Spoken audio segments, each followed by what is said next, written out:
Hey everyone, welcome back to the Energy Blueprint podcast. I am Ari Witten, and today I'm here with Andrea Nakayama, who is a functional nutrition guru, expert, and someone who I can tell you, is regarded by our peers, our colleagues, as really the creme de la creme of functional nutrition, which is saying a lot. I know a lot of my peers and colleagues really look to her as a true expert. So really, it's an honor and a privilege to have you on, Andrea. Thank you so much for having me, Ari. I'm excited to be here. Yeah. So you do a lot of different things now. You've been a clinician for a long time, and you also train other clinicians, and you have certification programs to guide people all the way from, I think, without any credentials or prior credentials whatsoever, all the way to being a functional nutrition and lifestyle practitioner. Is that right? Yes, people do typically have some training before they come in, but everything from a health coach to an MD who wants to know more about how to put functional nutrition and lifestyle practices into their practice. Yes. Beautiful. That's our major training. So, we were talking a couple weeks ago, and I know that you have kind of a fascinating story of origin, how you got into all of this and kind of what you've been doing for the last 20 years or so. I would love if you could just kind of tell people that story of how it all started for you. Yeah, I think it's a great question because I do see our stories as such a huge part of our health journey. And it's a place where I think we need to spend more time as practitioners getting into the stories of our patients and clients. And for me, my story and my health journey is definitely rooted in the experiences I've had. So back in 2000, in April of 2000, I was pregnant, 7 weeks pregnant, and my husband was diagnosed with a very grave brain tumor, a brain tumor called a glioblastoma multiforme. He was given about 6 months to live. They didn't expect him to see our baby born. And we kicked into high gear. So we did everything and anything we could do to help prolong his life and give him a good quality of life and make sure that he saw our son born. We were even going for much more than that. So my husband lived 2.5 years with his diagnosis, so well beyond the 6 months. He did have a good 1.5 years with our son, some good imprinting there. And he died back in 2002. Don't even know how to say that anymore. 2002, in July, he died at home. And it was that in itself was a transformative experience for me as well. As a clinician, it really took me into the place of suffering and what a patient goes through during their health journey. Yeah. And so how did that transition? So that kind of sparked your interest in learning more about health and becoming a practitioner yourself? Well, I was already a real health food junkie. So I had been taking care of my own health, and we were living in the Bay Area at the time. So we would shop at the farmers markets and we ate all organic, and I grew my own herbs. So I had a real passion for health and nutrition in relation to my own energy and performance, and also to fertility. So it did take me a little while to get pregnant. And it wasn't until after Isamu passed away that I really got the spark and realized this was my calling in life, and then put myself back through years of school and education and started practicing. Back in 2009 is when I first hung my shingle, and things grew really quickly because I was already pretty entrenched in the world of health and healing, especially in relation to food. Mm-hmm. And so functional medicine is now like a big trend. It's very, very popular. Everybody is calling themselves a functional medicine practitioner. Even I would say people who are not really functional medicine practitioners. And so, I mean, this kind of idea of functional nutrition, functional medicine has become very popular. What does that even mean for people, regular? I know kind of like within our peers, everyone knows what it means, but Right. For regular people who maybe have heard this term here and there, but don't really understand what it's all about, can you talk a bit about what functional medicine is and functional nutrition and how that contrasts with maybe standard sort of conventional paradigms? Yeah, absolutely. So I first have to say that, I have a real mission to serve the underserved population. And by that, I mean the people who are sick and not getting better. They're doing everything, they've been everywhere, and that are often being treated like their diagnosis. So for me, that's what I experienced and watched with my husband. He was treated like a walking dead man in his early 30s. We'd walk into a doctor's office, they wouldn't even speak to him. They'd speak to me like he wasn't even there. And he was a very proud, half Japanese man. That didn't sit well for me. So my mission is to serve this population. My passion is that functional medicine has the power to do that when done appropriately. So in a functional medicine practice, there are three major tenets that we're paying heed to. And those are that we are working in partnership with the patients. So the patient and practitioner have a really therapeutic partnership. Again, the practitioner is really looking to learn as much as possible about that patient so that we're treating the individual and not the diagnosis.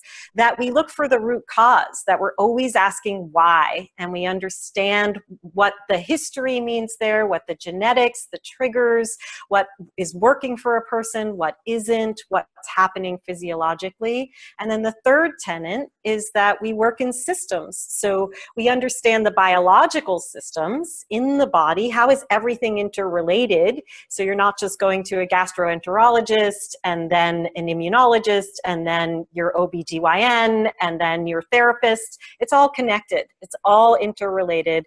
And we have systems as well that help us think into the complexity of the human body. So that is a functional practice. And I would say if it doesn't have those three things in place, it's just not functional. Okay. That's not what we're seeing in conventional medicine. Conventional medicine is very diagnostic or sign and symptom based. So there is a place. I'm a yes and clinician. So there is a place for conventional medicine, especially in acute situations. When it comes to chronic health issues, we really need to take a whole person approach. And then I can talk a little bit more into functional nutrition versus functional medicine, but I'll pause and see if you have any. Yeah, well, I would love if you could elaborate a bit more on that point, which I think is a critical one, of this idea that conventional medicine is really good sometimes in acute situations. Like if you get shot or stabbed or you have a life-threatening infection that you're going to die in the next few days, like you probably don't want to go to a functional medicine practitioner. Right. You probably want to get to the ER and, yes, like get surgery to get the bullet out of you and yes, so on. So why does that matter? But what you said was that, in acute situations, there's a place for conventional medicine, but when we're dealing with chronic disease, we really need to address the whole person and figure out, kind of do detective work, it sounds like, exactly, and figure out what's going on with that person. So what's that all about? Exactly. So we do have to do a lot of detective work. And the things that you mentioned that are a part of an acute situation are going to impact long-term health. So a gunshot wound, an acute infection, the need for surgery, all that becomes part of a patient's story that is going to impact. We can't say that that huge life event, and we can add huge life events into that, like divorce and death of a loved one and financial woes.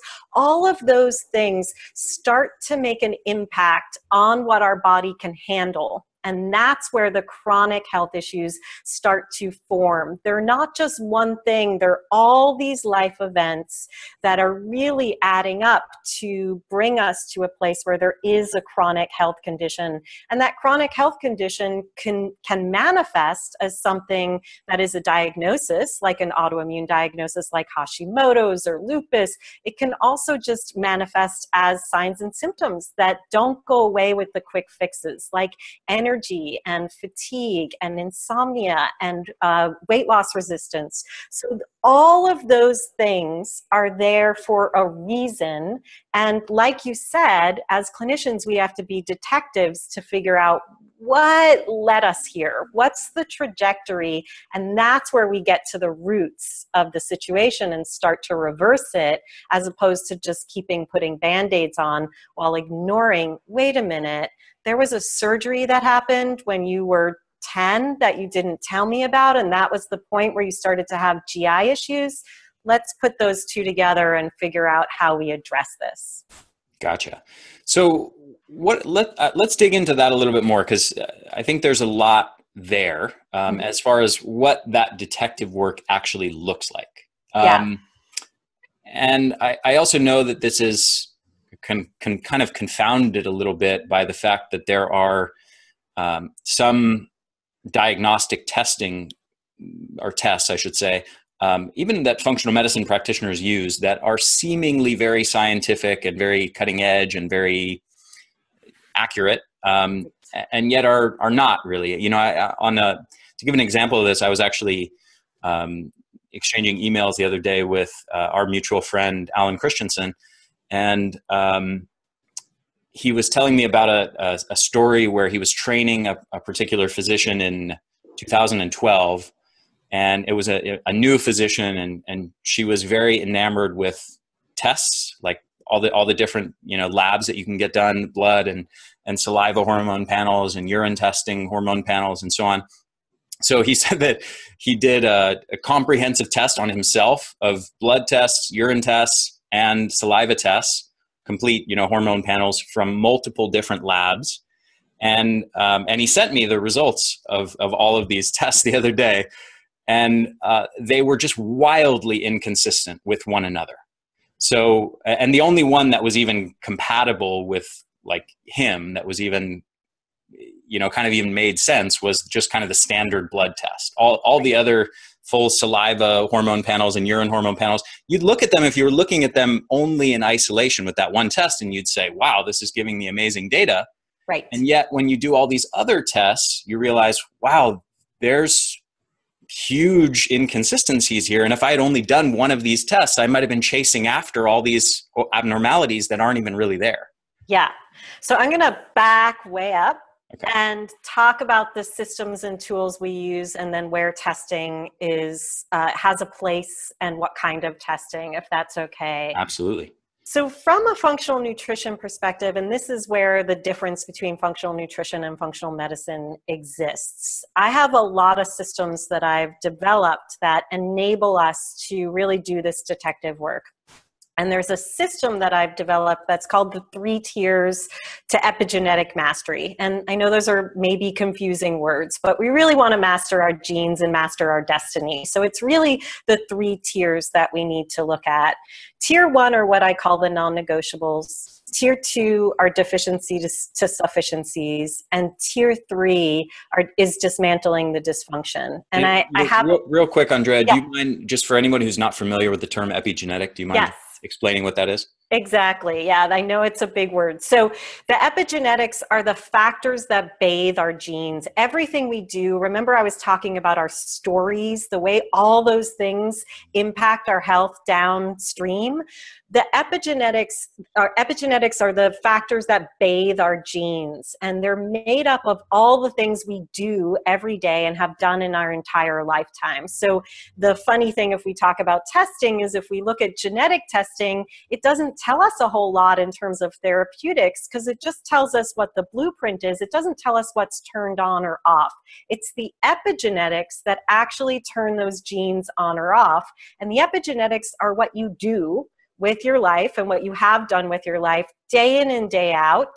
And that's where we have a little bit more control. And there's factors that we haven't had control of, like getting in a car accident or the death of a loved one. But those things impact our genetic expression. And that's where we have control. So in the 3 tiers to epigenetic mastery, and I have a handout that everybody can get here and we'll lead to that later, you're really just looking at, how do I start to reverse what it is I'm feeling or the diagnosis that I have by looking through this different lens. So that tier 1, the non-negotiables, are unique to every single one of us. Tier 2, deficiency to sufficiency, again, your deficiencies could be in love, community, hydrochloric acid in your stomach, adrenal hormones. They can be anything, vitamin D. We have to look at those factors before before we look at the dysfunction, which is most of where conventional medicine and also functional medicine is going. Let me go right to the dysfunction. And two different side notes. I was recently in a summit on heavy metals, and people just wanted me to give an answer. They were very angry that what I was talking about was basic. And dealing with the non-negotiables and the deficiencies is not basic. It takes a lot of work and a lot of detective work to figure out what are the non-negotiables for you and what are the deficiencies for you. If we go right to the dysfunction, we're not getting results. And that is a problem with a lot of the testing and the way. I was just interviewing a functional GI doc who deals with complex SIBO cases. He calls that the attack phase versus the preparatory phase. If we don't do the preparatory phase, we cannot go into the attack. And too much of medicine, functional or conventional, is going for the attack. So that's a distinction I want to make between functional nutrition and functional medicine. We are in that tier 1, tier 2 preparatory work so that if you have to do an attack, again, this is talking in chronic healthcare, we can go and do that with more efficacy. Beautiful. So in doing that tier 1, tier 2 work, we do sometimes need to do testing. And like my friend Dr. C, who you were referring to, I'm a fan of starting with good old serum lab tests because they tell us the gross situation, meaning the big situation that lets us know where we may need to go into more targeted testing and where that targeted testing is going to play a role in the therapeutics. We're not just doing it for the sake of doing a whole bunch of testing at once. We're doing it for targeted information that allows us to methodically go through and change the inner ecology, change the terrain so that those signs, those symptoms, and those diagnoses don't have a chance to exist. Beautiful. So, in talking about these first tiers, kind of the foundational work of addressing people's nutrition and lifestyle habits, how often do you find that just doing that stuff completely resolves a person's health and then you don't even really need to go into the attack aspect? Most of the time. I mean, that's not who we see in our clinic. We deal with the people who have already done that work or think they have done all that work.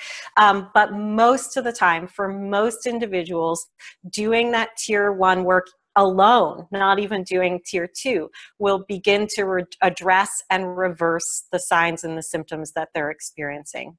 I can't give you a percentage, but I think, it's what we would call those people big littles, big health issue, little effort taken, little bigs, little health issue, big effort taken.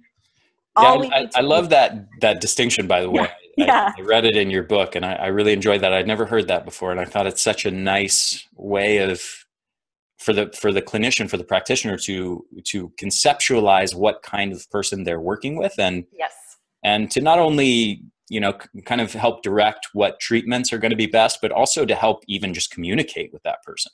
Exactly. Because if you're talking to a person who's see if I'm going to get your terminology right. Yeah. You're I don't know, let's call it a big. What is that? Yeah. Is someone with big health problems who also has taken massive efforts to try to resolve them, but hasn't been successful. Exactly. And you, if they've been going at it for 5 years or 10 years, trying to do everything to be healthy, and then you talk to them like about the basics, right. They're going to be like, oh, this person doesn't know what the heck they're talking about. Exactly. Yeah. So it was a way that I designed for us to talk internally about how we categorize people because we have different opportunities in our clinic for different people who are coming in with different health issues. So we have to put on the sorting hat really quickly. If you're familiar with Harry Potter, there's the sorting hat. So we call it the sorting hat. How do we sort people quickly to understand what have they done? Who have they seen? What have they done? Who have they worked with already? What's worked? What hasn't? Of course, if we have somebody who has 3 autoimmune diagnoses and they're coming in eating 3 or 4 foods, that's what we would call a huge, right? A big who's become a huge health issues and huge effort already taken, and yet they're only cycling and cycling and cycling and not getting better. And they may be working with the top doctors, but that process needs to be slowed down. They really need a partner in the everyday. Yeah.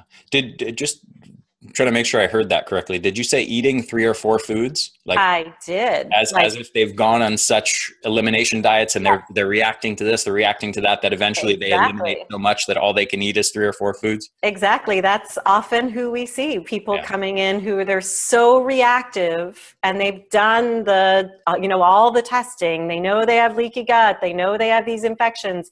They know they have adrenal issues, but they can't digest and they can't really process anything. We see a lot of those in our clinic.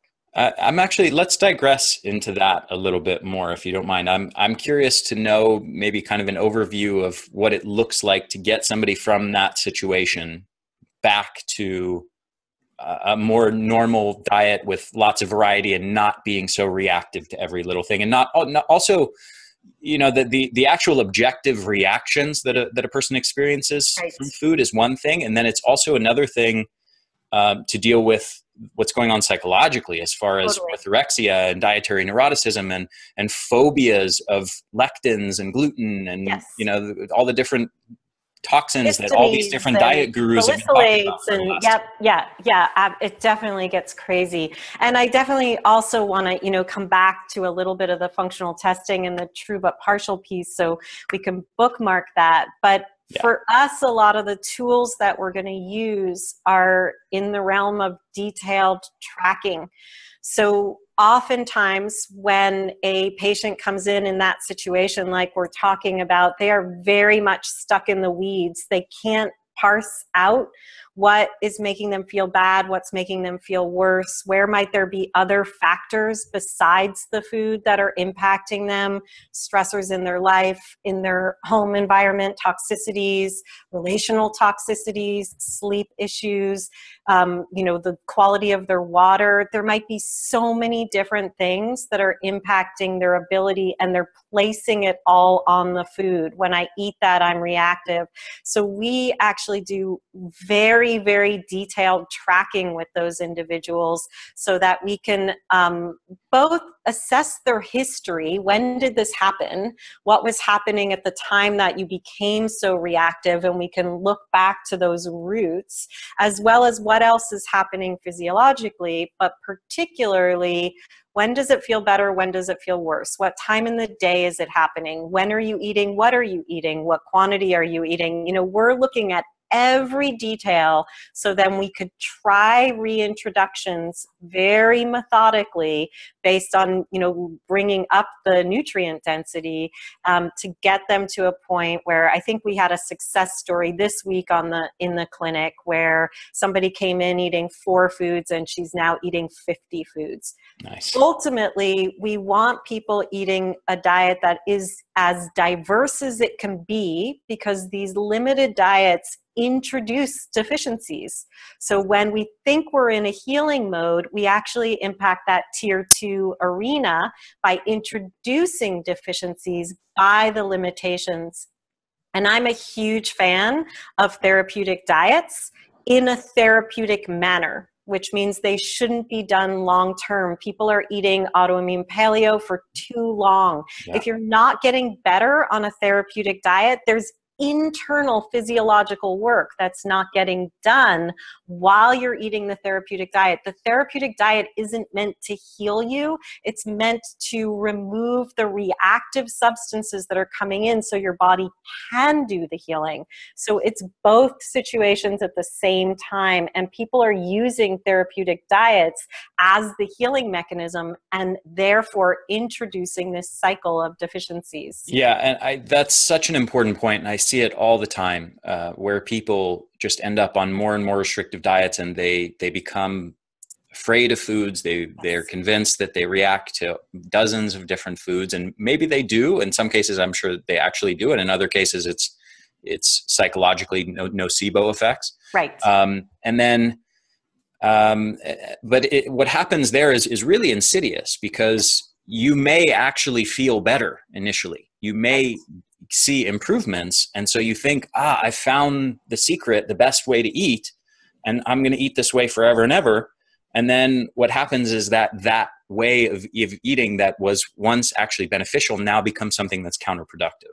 Yeah, I mean, the reason it might feel better is you're not rubbing salt in the wound, but you're also not healing the wound. And so you have to do both those things. And I think nutrition often is really relegated to the realm of just what the diet is, as opposed to bringing the body into its optimal function. And that's the difference between functional nutrition and just, I think, what we culturally think of as nutrition. But you bring up 2 points that I want to speak into. I'm remembering one, the other will come back to me. But one of them is that I like to think of it as the road, the bike lane, and the poison ivy. And I live in Portland, Oregon, so that bike lane for others elsewhere in the country or the world might be the shoulder of the road. So when we're on the road, that's what is working for us right now. And the poison ivy are things that we identify definitely don't work for us. And then the shoulder or the bike lane is where we can maybe go once in a while that works for us. And that might change over time. So point one is that we have to identify the road, the bike lane, and the poison ivy, and recognize that that might be different during different times in our lives. Hormones change things, stressors change things, everything can change. So there's not just one way. And really what we want is to be in touch with ourselves so we know, yeah, that works for me or that doesn't work for me. So for me, gluten is poison ivy. It's not something I'm going to do once in a while. Like, it just won't work for me, and I won't touch it and I won't go anywhere near it.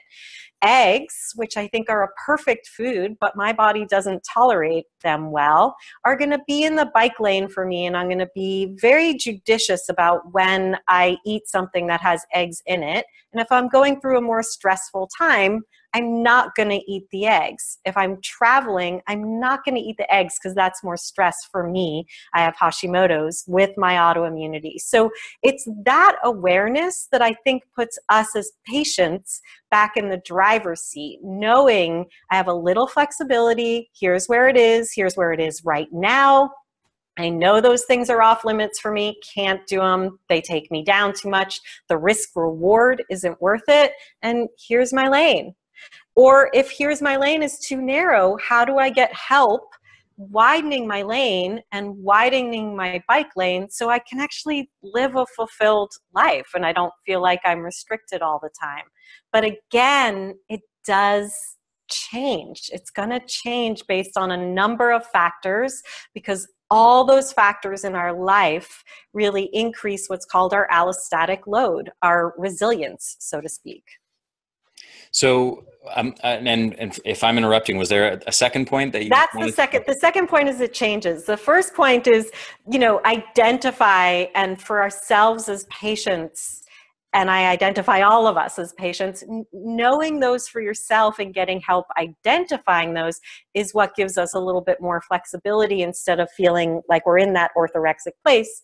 And the second point is, it's going to change. Yeah. I love that analogy. And I love conceptualizing this idea that for someone who's orthorexic and has developed all this neuroticism and phobias, it's as if it's all poison ivy now. Right. And you're just surrounded by poison ivy and you've completely lost track of where the bike lane and the road are. Exactly. Yeah. Exactly. Do you have any tips or any particular strategies that you found effective for dealing with people in that kind of orthorexic place, how to get people out of it?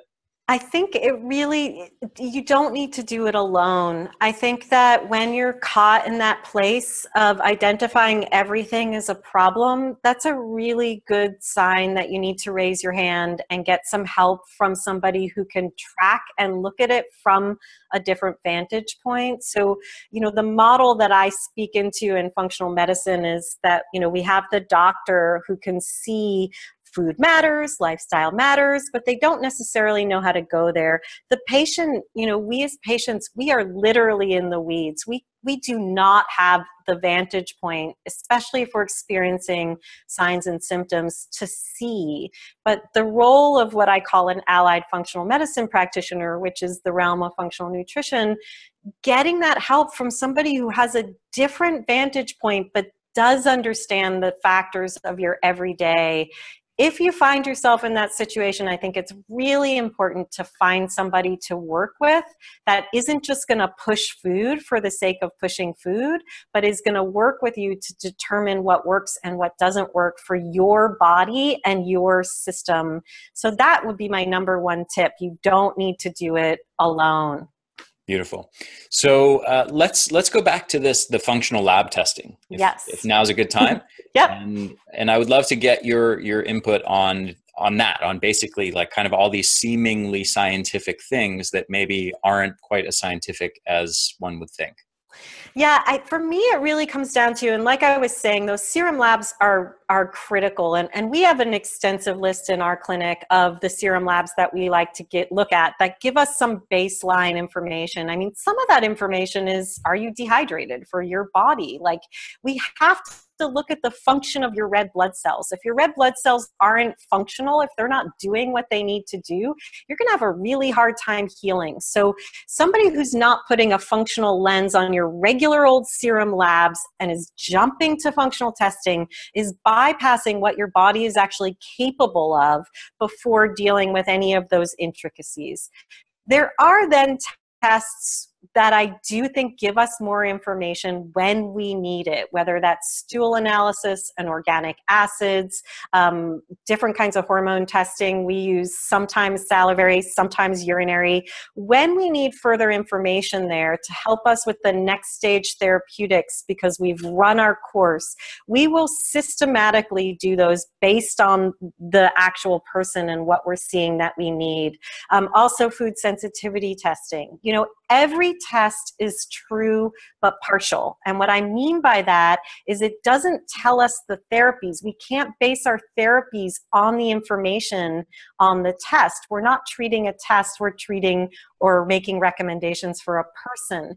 It does give us some information that helps us to determine, with everything else we know, from timelining, from creating a functional nutrition matrix, to that tracking that I talked about, a little bit more information that lets us know, like, okay, this person is having difficulty digesting fats, or there's malabsorption of their proteins that we can see that gives us an indicator of where to go. So I do like certain functional tests in a sequence, in a very methodical sequence in their care, and only when other factors tell me it's necessary. And again, that information is true but partial. We are not treating 4+ Klebsiella. We're treating a microbial environment where 4+ Klebsiella was allowed to proliferate. And Gotcha. That's an infection, just to be clear. it's the name of bacteria. Right. So yeah, there's so many things I want to go to. So let's digress on food intolerance testing just a bit. Yeah. Because, I mean, I don't know if you use IgG food intolerance testing or another kind, but that's my preference. Almost everything that I've read, that the research on IgG food intolerance testing shows that it's just not really valid. Right. So again, true but partial. And here's what I find clinically.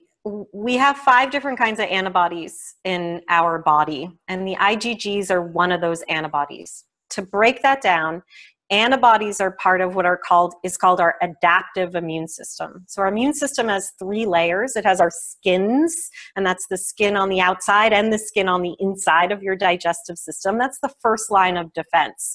Bad guys, stay out. We then have our innate immune system, which are like the Pac-Men. They see something foreign and they're going to go after it right away. After that, we have our adaptive immune system, and that's the immune system that we personally develop over time. And in our adaptive immune system, we have different antibodies, 5 different kinds of antibodies. One of those antibodies is the IgE antibody, which we relate to allergies.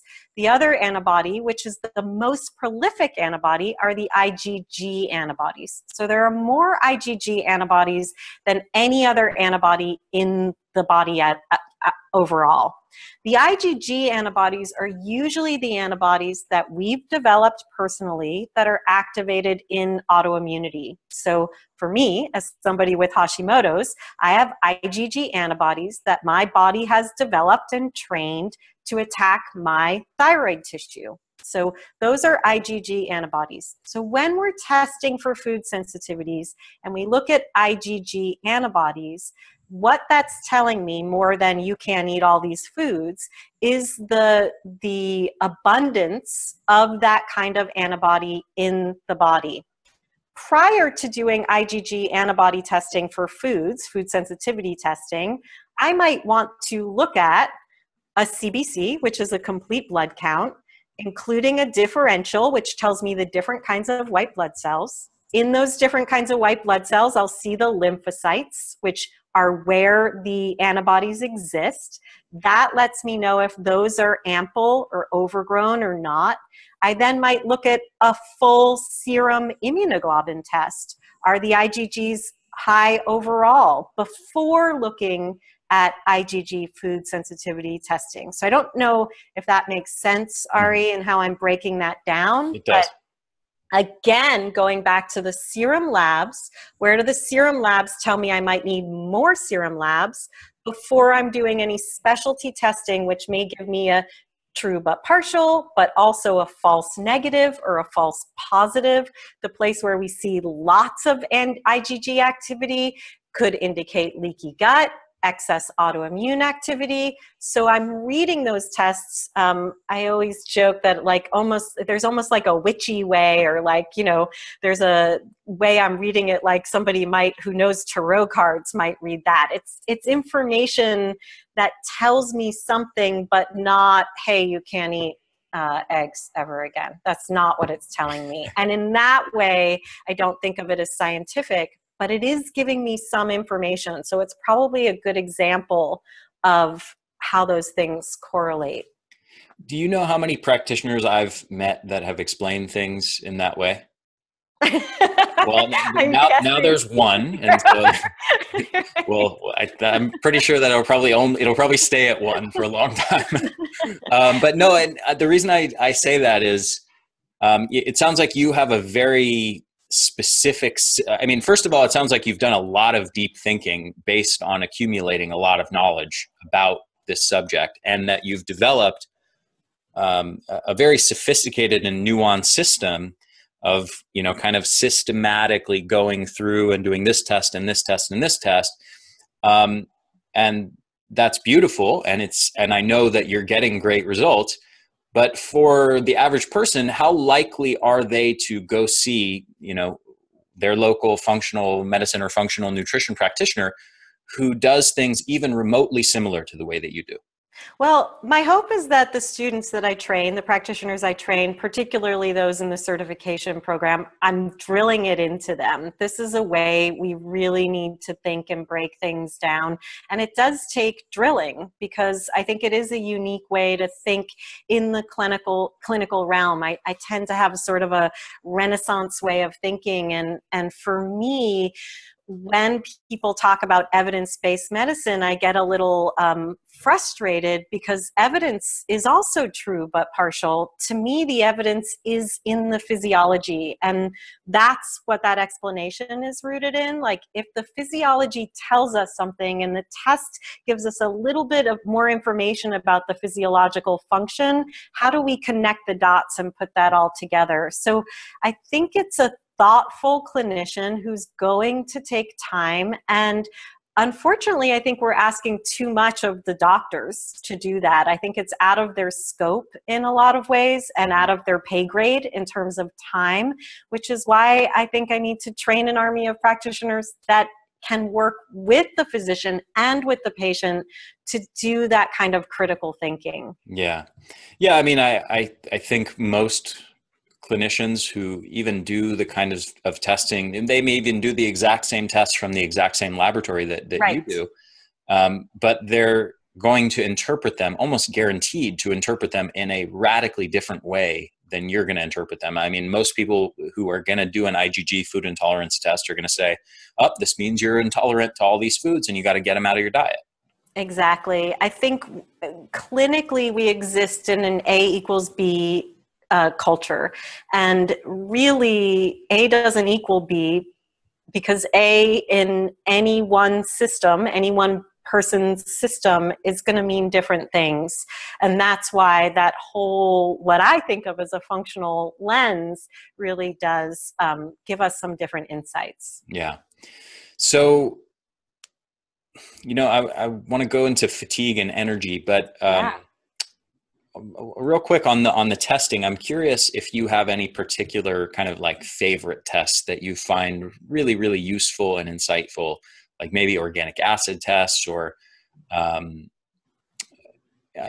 curious. I mean, I see so many claims Right. for different things out there, and a lot of it just, there's no evidence whatsoever, that objective evidence that you can look to and say, oh, these claims have validity. So, I mean, I just see so many claims that I don't know what to believe anymore. I'm of the opinion that when there's so much information and conflicting information that doesn't have any objective evidence, I'm skeptical of it all until you show me the evidence. I'm open to it all, but I just want to see the evidence.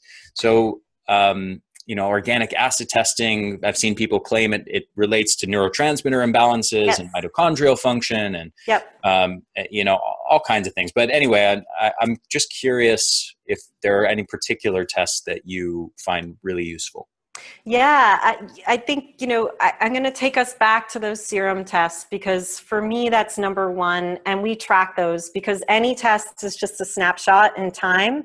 And so any testing that we have that's from serum labs, we have a lab tracker. So we're tracking based on what we're able to get with the patient in terms of who's their physician or what are the out-of-pocket costs. We're tracking that every 3 to 6 months to see what we're shifting, so that we can look there. And then I do like organic acid tests in certain situations. We actually use different testing companies, whether we're looking to see more gut issues versus more mental health and mitochondrial issues. There's different labs that we'll use based on what we're looking for there. I do like Dutch testing for hormones and understanding the metabolic pathways. That's really insightful for us. But again, those are down the line. We will do stool analysis also through Genova to look at, diversity and to see some things there, but not as a first course of action, and not as a direct indicator of a treatment or a recommendation, more to give us a deeper insight into the ecology, as I would call it, what's happening in the terrain of this individual.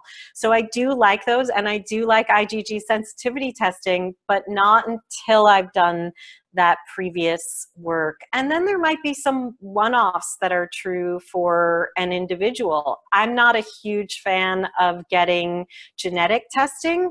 I think it's going a little out of favor as we realize that less and less of those genetic markers actually are indicated in how we would do things clinically. I think there used to be a lot of emphasis put on that. I think of genetic testing like a 23andMe as wallpaper. So, we know this person has a COMT or an MTHFR. Those are genetic variants, genetic polymorphisms. Okay, I know that, but I'm not treating that. I'm not addressing that. I just know that that's part of the situation here. So I think of it as the backdrop. And those are the tests that usually come into our practice or that we're recommending as next steps. Gotcha. So let's talk about fatigue and energy issues specifically. Yeah. What are some of the most common causes or triggers for chronic fatigue in your experience? Yeah, so this is where I'd love if people want to look at the functional nutrition matrix. You can just pull that up on your computer, and it's functionalnutritionlab.com/matrix, MATRIX. And you can see kind of how we map a case. Now, there are any number of reasons that somebody could be experiencing fatigue. They could be it's usually related to an overload in some area of their life that they cannot repair from. And that overload could be due to factors like over-exercising, and you can't repair fast enough to get your energy. They could also be due to immune function, like co-infections, or what's now called stealth infections, infections that have bypassed all three of those layers that I spoke into. It could be due to GI function and eating a really good diet, but not being able to utilize what you're bringing into your body, or having a toxic load because you're constipated and you're not eliminating what you do need. They could be because of structural imbalances. So you're in pain, even in a very minor way, but your body is constantly trying to deal with that pain, either from an accident or something that's happened in your life. Environmental overload, that environmental overload could be due to external factors or internal factors. Like we could have hormones and neurohormones that the body can't process that become part of the load that the body has to deal with. So when I'm looking at energy and fatigue, I'm usually looking at where is resilience compromised, because we have bodies that are very dynamic.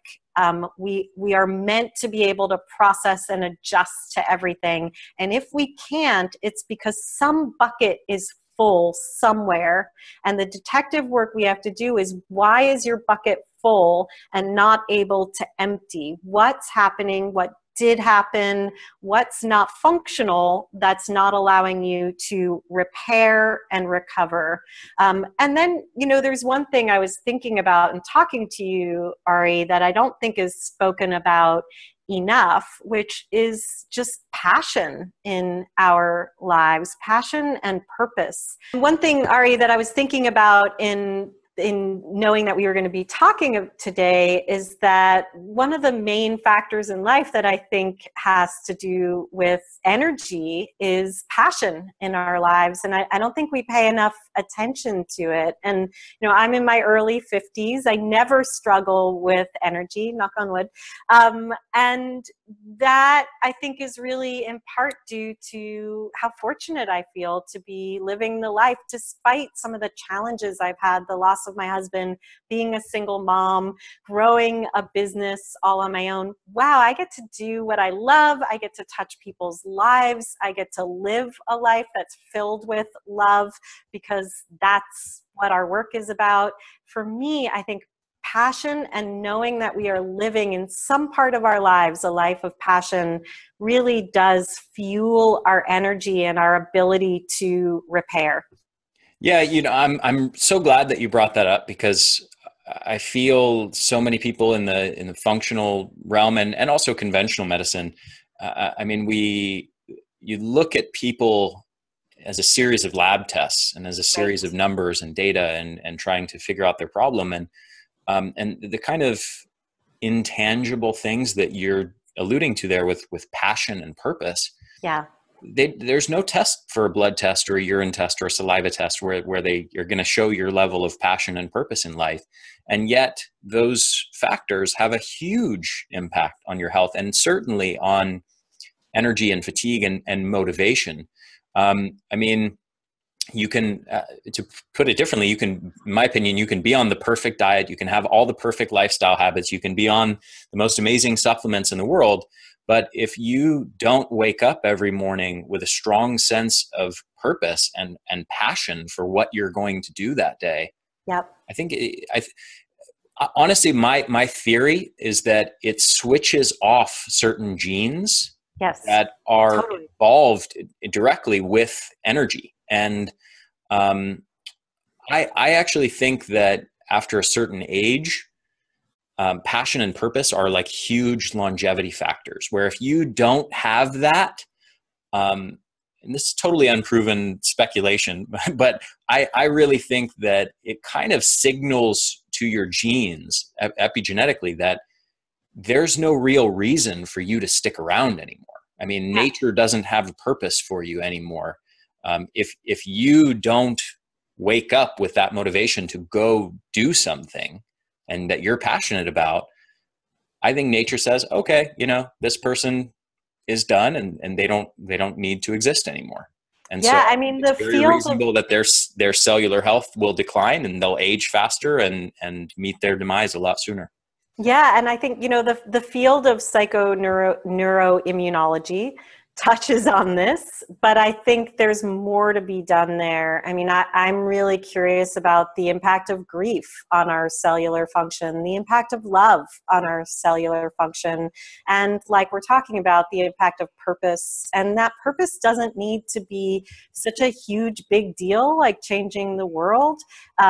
It can be being in nature. It can be feeling the impact you've made on your kid's life, your grandkid's life, whatever it is, your partner's life, and just living a life of love in the people that you touch. And so I know, one of the things that I often experienced in my life. My dad passed away a couple of years ago, but as I was building my business, he would say to me, "You really need to get a life, Andrea." And I would think but I have this rare opportunity to do this incredible work that I love.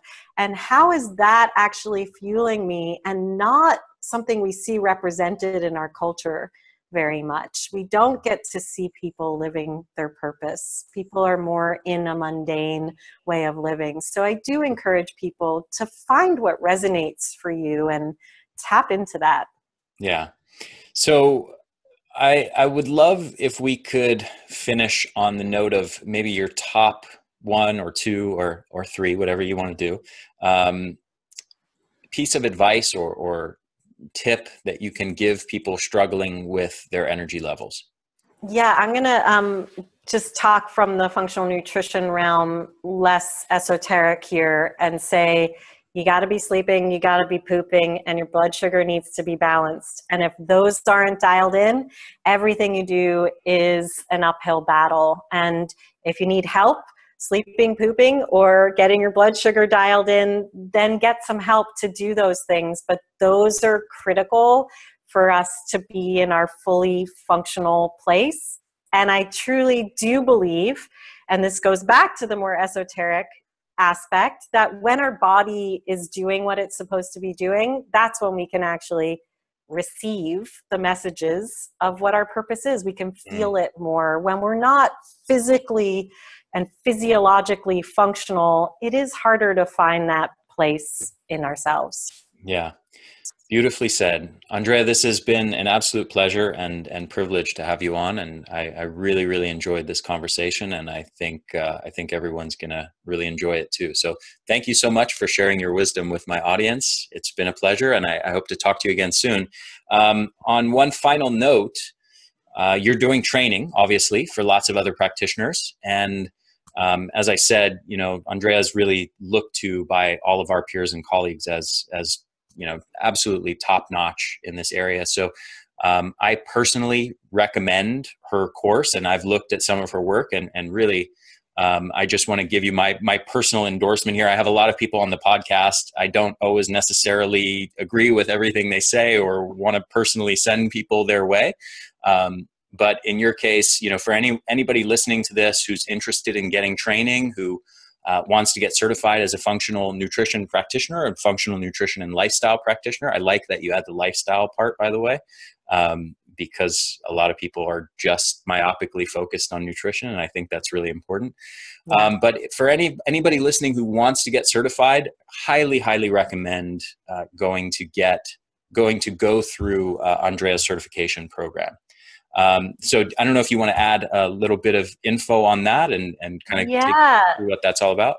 Thank you so much for saying that, Ari. And, I do have the 3 Tiers to Epigenetic Mastery ebook. I do invite everybody, whether you're a practitioner or a patient, to get your hands on that. And you can go to fxnutrition.com/energy. And that'll give you an opportunity to let us know if you're a practitioner or a patient, and we will help you learn more about the program, and you'll be able to contact us that way. But you can always go to functionalnutritionlab.com to learn more about the curriculum, and always reach out to us as well. But I'd love for you to get your hands on the 3 tiers ebook so that you can learn those 3 tiers that we talked into, and let us know a little bit more about yourself and your scope of practice. Beautiful. And we'll have links to all of that on the show notes page for this episode.